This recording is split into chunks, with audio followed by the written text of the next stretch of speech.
that's something that my family grew. It's so that we then satisfying. turned into that, and then I have a customer in the front tasting room leaving here with their bag filled or wearing our brand label or tasting the product and smiling. That all is a reward, and in all that hard work that goes into it, you don't see. But it's really these guys that make it happen. You know? So your team and your team and here, your team out there. Yeah. Now, is everybody specialized, or does everybody know everybody else's job to a degree? There are some, what I would say, specialists, but everyone pretty much does everything. Everyone's a Swiss Army knife. Yeah, but that's awesome. But, so you have a very flexible team. Yeah, but you know, with them being a Swiss Army, we know Spencer's been here since day one. He's great with, that guy can make anything work or fix anything, and he's probably the one that gets stressed more than anyone because if I'm not here, he's doing it all. Right. Autumn, who came to us from the Finger Lakes Community College, she was formally trained. She's been here for 2 years. She really loves the lab work, loves the compliance paperwork and the data entry, but she starts all the ferments. We all can start ferments, but she's that's really kind of her thing. Yeah, right? she's got great patience, knows how to take the time and dials it down a little more than some of us that, like, all right, she really dials in with that. Is that that's a huge component to this too, is having that patience and knowing, this is all like knowing when that meter's like hitting what you want to see out of this. Yeah, the patience is tough. Like I said, the best wine is made by the winemaker that drinks the most coffee. So, I mean, we all just start to lose sleep, and it's balancing that. You stress lose your judgment after a while. Because everything is just compressed into this. Our whole year is basically made in 2 months, because it's not only the harvesting, it's the fermenting, right? And after that, the wine's already made, so it's all so hypercritical there, and it's high stress. I mean, are all you guys feeling it right? I mean, we're just getting ramped up. Pete, he's starting to feel it. Pete's over in Erie. Went to high school with Pete. He was out in California, just did a vintage out at Where's that? James McPhail. In between the Russian River and Dry Creek Valley. I lived in Sonoma for a long time, so that was it was beautiful up there. Yeah, it was right off of Gilsborough Square. We were on back all day. I've been there 1,000 So he times. came out here this year. He's got a engineering a master's degree in chemical engineering from the University of California. Oh wow! So what school did you go to? Irvine. Awesome, dude. So you guys went. So that's really odd. I was a year ahead of him. Yeah. So you guys were buds in high school, and then you. We didn't know each other. Yeah. Oh, that's Because I went weird. to high school an hour away. I commuted to Erie Cathedral Prep, but Pete's from Erie, and so is Ian. Ian's from Erie as well. Oh, that's awesome. And Ian went to school with my sister in Erie. But just kind of happenstance, thankfully, Pete reached out to me, thank goodness, and we needed an extra hand here during harvest. Perfect, and though. he has a great interest, great palate. His family enjoys wine quite a bit, and so it's kind of nice to. That's awesome, man. Everything happens for a reason. So I mean, you're a perfect fit here. But, I'm fortunate that Chris needed an extra hand. Oh no, I'm happy to have you. have it on camera. But he's done some tasting here as well, and joining the team, and as you're training some people, you have to kind of teach them as you go into it. But the very first tasting trial we did with Pete, he was able to pick out some of the things that we usually have to teach and kind of build into. He was already there. He's got a great palate. And that's a big and that's deal, big right? to join in. Because because you can trust his palate. Yeah, right? And it's just another dynamic, and it's nice to have an outside palate coming in to start tasting things. Now we've only done about 2 or 3 tastings with him since he's been here, but we'll have to do more as we go through once fermentation start, and we'll start. But basically, this is our fermentation room. One half of it, you're looking down the aisle. And if you look behind you, we have our temperature gauges for every single tank, so we can temperature control the fermentations. That's the most critical part during the fermentation process, where we can keep the yeast happy and coax certain flavors out based off the temperature that we ferment at. And we control each batch. So every single day we're out there. So each one of these is an individual tank. We have 2 walls, 1 bay here, 1 bay over there. Every morning during a fermentation, they'll come out and take the temperature where it's at. So right now SS16 is just starting a ferment. Right. And so it's at 59 degrees. Right now we have the cap at 63. So if it gets up to 63, it will turn on my coolant. So right here is SS16. Right now you feel it's not cold, but these jackets pump coolant through them, and that what regulates the temperature. So Yeah. these are like a membrane almost on the tank. Yeah, so we call it a pillow jacket. So watch your step over the Sure. hoses. Watch your step, So bud. that juice, Feel it out. that press that you saw just down on the press pad, Yep. that save all that's going into the press, the juice getting pumped, it's coming into the building through our stainless steel line here, and it's going into this tank. This is a 1,300 gallon tank, and if you feel this, because we're trying to crash cool this juice, Oh, that's why you're getting all this this tank right condensation here on it, right? is Wow, it's significantly. about, we're set 35 degrees. 30 degrees less. Yeah, so it's quite cold. So now the purpose of this is to seal it, kind of, right? To seal the flavor and it's to stop actually, the fermentation? There's no fermentation yet. We're trying to just preserve the juice. I see. And while we're preserving the juice, we're Right. naturally letting the heavy solids, the sediment, fall to the bottom of the tank. Okay. So in 2 days, we'll come back and we'll hook up to what we call the racking valve. Okay. And if you notice, it's higher. Yes. And this bottom will be full of heavy solids. Like not solids in the sense of like, It's sludgy. it's sludgy. Right. Exactly. Like Perfect. slush. Yep, and then, but all the stuff above it will be crystal clear, clean juice, like you would get from the grocery store. Oh, wow. And it's that clear juice that we will then rack or transfer into another vessel, another tank, and then we start Then the you start your fermentation process. If you ferment with all that debris or that sludge, that's where a lot of your Acids or No, it's just some of the debris or other things that are. who knows? They don't make the yeast happy. Gotcha. And you can end up with a dirtier ferment. So we like to have a clean ferment with clean juice and get rid of those solids. So this would be a 1,300 gallon tank. We'll get about 130 gallons or 10% as solids that we'll take out and dump into the vineyard. And we'll end up with, what are we gonna be? About 1,170 gallons of clear juice. Wow. That will then go to another tank. We'll start to ferment. We'll pitch the yeast once this comes up to about 55 degrees Fahrenheit. Right. We'll pitch the yeast, and then it will take about a 2 to 3 week fermentation process. And then we'll. And that fermentation process is trying to then develop that flavor. That's the hypercritical part. I mean, all the legwork's been done in the vineyard, but as a winemaker, the next biggest process is managing that ferment, keeping those yeast happy. Yeah, there's some we put music on for and the yeast stay happy, and a violinist I've been in to there. some wineries. They play classical music on loop to keep them really happy, and Whatever depending it takes. on whose day it is that controls the radio here. Yeah, Some play are like country, mellow, some are, some smooth a little jazz. Modest Mouse, a little something. We don't let the hard rock in here anymore, but Hey, listen, who knows? Vibrations are vibrations, and it's a tank. And I'm an old audio engineer, so I know how to, this whole thing. Make them happy. Make there's the some really molecules cool happy. studies coming out that were showing how important if you're tasting Vibration, yeah. if you're tasting wine to different sounding, so it's the same wine Yep, with different music, it will taste different to I you. completely agree. And it's really cool. Yeah. I've sat in some of the tastings. It is so awesome. That's crazy, And it's right? true. Yeah, We're you've drinking a experienced Chardonnay with 3 different types of music, completely different genres. And it tastes a little and the different. wine tastes different. Well, it's the same wine. yeah. And at some point, I'm sure there's going to be a thing. There's going to be somebody who invents like a vibratory like piece that you put on it. You're Right, like, they the just goes molecules are happier. So now what's this? So this is a tank. This is a 2,000 gallon tank. Okay. But this is a certain style tank called a variable capacity. Okay. Which means that we can have, although the max capacity is 2,000, I have a lid that is a floating lid, and it has a gasket around the exterior. So if I only want to put 1,000 gallons in this tank, about half full, I can drop down the lid. It's on a mechanical arm. Oh, we you drop can- the lid you down can make and it it'll any float size. on the liquid. Gotcha. So this tank is very versatile in that doing the batch sizes, every batch is a little bit different. You might expect 200 gallons per ton. You only get 180 because it was drier. Sure. Or we made the cut sooner because it was starting to get a little bitter. Right. So these give you great flexibility.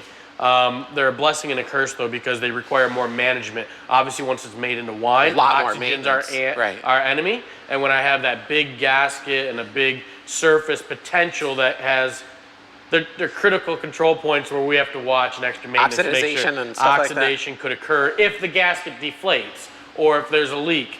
Whereas my fixed capacity or tanks that It is- just have a manway on the top, you lock and that's them and it. seal them, and you're done. good. Yeah. But this is a whole nother. Right. But the flexibility that allows you is way Right, more and then beneficial. also for when we do blending. So some of our most popular wines require a blending of 3 different Sure. varieties.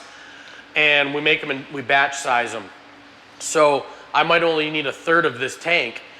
Gotcha. But I can pump out a third, drop that lid, and this tank can still stay. So I think of like Home Depot mixing paint, where we pull a little bit from each thing. It's the same thing, but right? I'm able just to leave it in there and utilize that. So a question I've always wondered about this. On a mix, because the grapes and the way they ferment is different every year, you can't maintain, I mean, you can maintain it to a degree, but you're always going to get variables. So that's complex alone if you've got a single flavor. When you start combining 2, 3, 4 different varietals, how do you manage that every year to make that same profile? So that's the most difficult thing I do. For my blended wines, those are my most difficult wines to maintain or make. Because a blended wine, you want a taste profile that's consistent. It's a blend. Year to year, and our customer requires like, oh, I'm used to this flavor and taste. And usually blended wines, they have a particular style. Where a vintage wine, say like a Cab Sauv 2015 You're single just variety, letting it roll, right? customers seem to be a little bit more tolerant to vintage variation, which means that every year it's a little bit different. It might not taste the same. Well, and I think that's the beauty of it. Yeah, and right. it's kind of it's kind of the neat thing. But on the blended side, I'm trying to go for a consistent, same tasting wine every single year. You're right. So the hardest part and the most work goes into once the wine's made is that initial blending trial. That we then bring out the old vintage, the previous vintage, right, and the new vintage, and then we have to painstakingly do blends and taste, right, and keep trying and trying and trying until we get something that is as close as we can get to the old one, because we like to try to maintain consistency. Yeah, and sometimes it just isn't possible. Right. And I just have to say, this is what happens. This is what Mother Nature gave us. And the public expectation, I think people generally understand. You okay, Beth? You got the? Yep. Okay. I think that people understand that to a degree, that, hey, this is, Mother Nature in play here. This is fermentation. Yeah. This is going to have a variable. And that's always fun to a degree. But my question was just because sometimes I would get a blended, like, this doesn't taste really at all like the last batch that we had. Yeah, so, and at that point, you might lose a customer too, or some people are really open to that. Yeah. But you know how some are.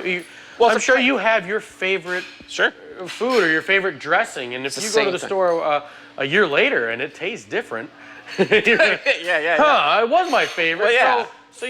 But you might change enough to have someone else really enjoy it. Now, do you know, you as a winemaker and your staff, like you guys know within a certain parameter, you guys know how to play with that though.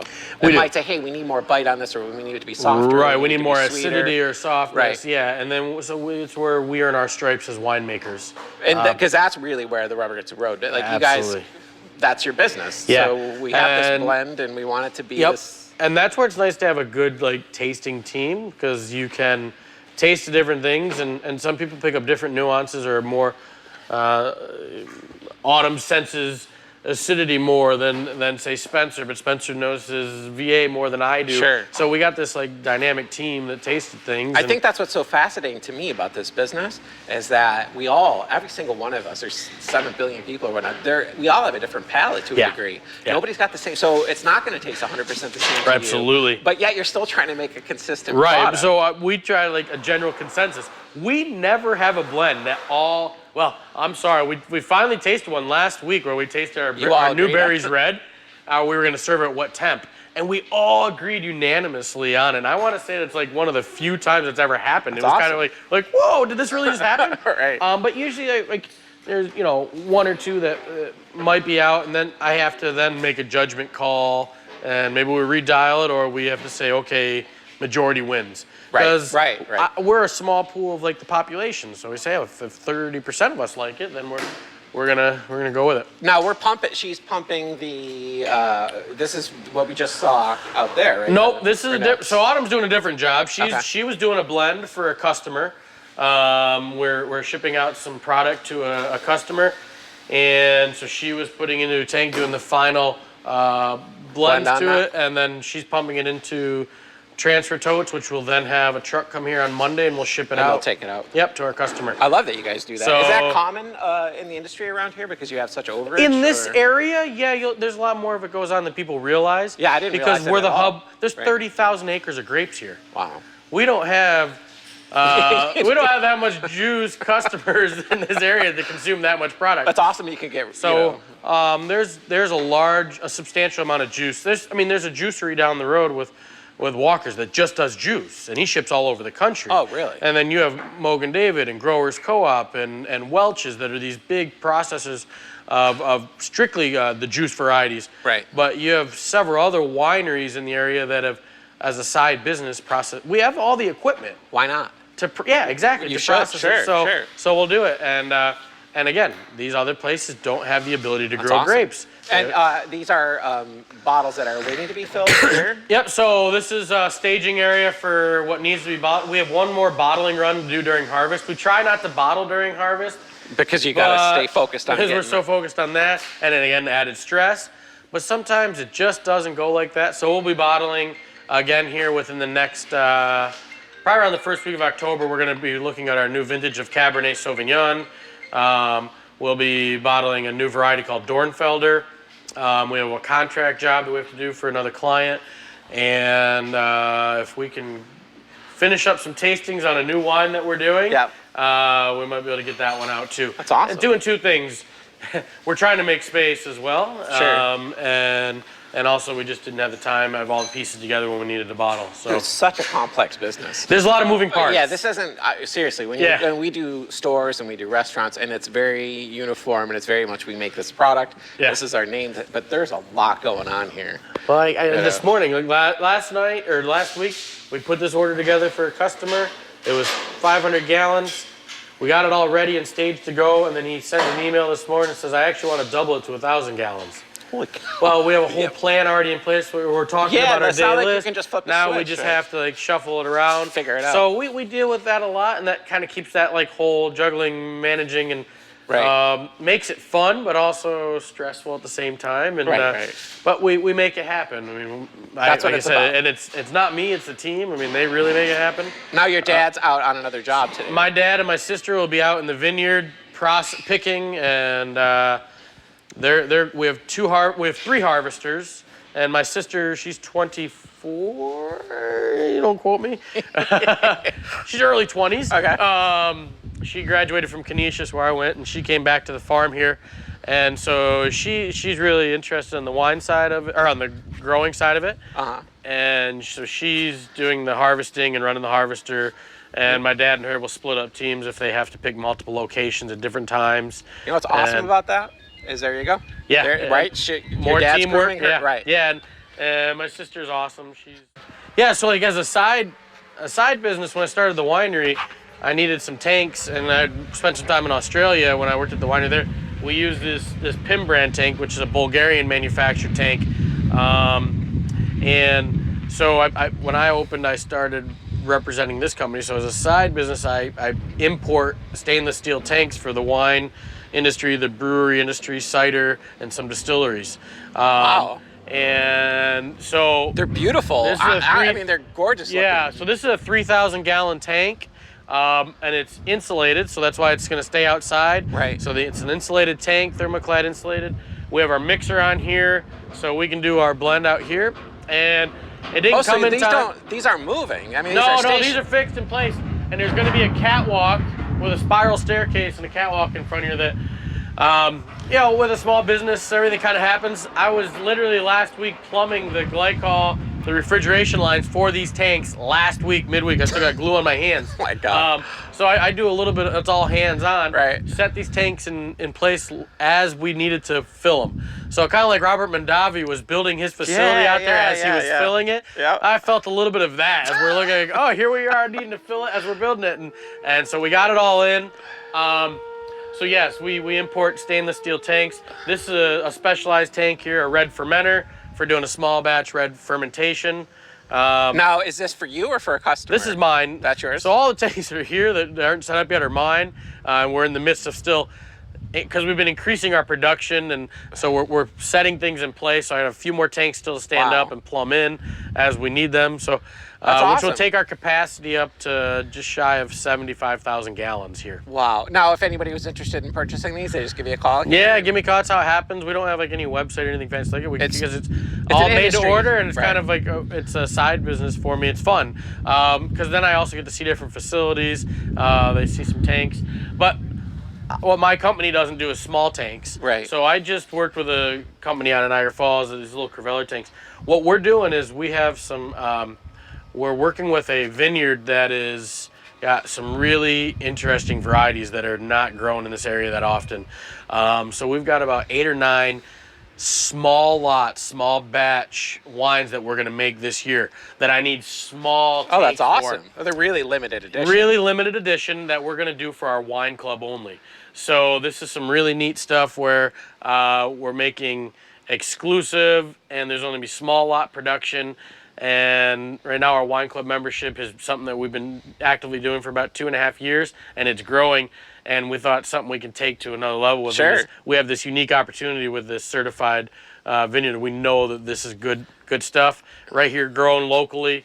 It's not a state-grown fruit. It is a local farmer, but it's someone that does a good job with it. Right. And we're going to make this exclusive. Yeah, but you know small what's batch awesome? stuff. If you do, I'm sure if you hit on something, you're like, man, we got to up this Absolutely. next year. That's the cool thing is that this is my way to do experiments. And every year we're experimenting with something. Sure. And you're not in this business if you're just like complacent. Yeah. We're always looking to do something new. And customers demand They something do. new. Well, you know what? And When you might have, like, I have favorites, right? Yes. But I still want to play. Curiosity. Yeah. You still want to try you some always want to try stuff. something Yeah. new. So we just got these yesterday, and we'll be doing some single vineyard, single lot, single clone Pinot Noir to start in here, and then they'll go to barrel. Saporave, Arquetzatelli, some lesser known varieties that have great potential for this area that then we'll have exclusive to our membership. You know what I love about this too? I love that this area is seeing this type of creativity because I think at the end of the day, it's so popular already, but it can really change the nature of the impression nationally and internationally for this region. Yeah. You know, to have you guys, all you guys, that's why we chose to do these shows, because I was like, you know, this is coming from Sonoma and seeing the depth of the industry there and seeing it's more about like the curative nature of the wine farm or the grape farms and the care that goes into this industry and the creativity and the fact that you guys can really make a mark here with a grape that, you know, it's because grape growing is all about location. Absolutely. And I you agree with can't that. replicate this. No. And I so speaking to like the area and the region, and I think we're still in our infancy, even though we have a historical lineage here with Concord grapes. Sure. And this is a traditional grape growing region. Right. So grape growing's in our blood in this region. I mean, like I said, there's 30,000 acres of grapes. Right. It's instinctual. These people know how to grow grapes. Right. It's just that we're modifying now from being a singular variety, really focused on Concord and Niagara even, diversifying to these other varieties where it takes some, you know, sidestepping to do that, but it's all within the same umbrella of your scope of knowing how to do already. So we're built for it. We have the same equipment. We have the ability to, and so we're in that infancy phase of changing over to show that we're not just juice and Welch's Concord grape juice. It's a natural extension of everything that was laid before you guys. Yeah, I mean, grapes grow here, whether it's Concord or it's Riesling. So grapes why would grow you? here, so we have all the different varieties, and we're still exploring what does the best here. And I don't want to say, hey, we need to hang our hat on this particular variety or that particular variety. I think the beauty is that we can do a lot of different things, and we have variety. And we might start like honing in on 5 or 6 different wines or styles over time, but that's not going to be in my lifetime. That might be in my son's or the next generation after that, because that's how long it takes just to hone in on that. That's the beauty of the business. Yes. So I like the variety pack in my eyes. I mean, that's the beauty. I get to try with so many different things. Dude, and I can see that in you. Like, it's a passion. Yeah, Awesome. So it's fun. I'll get this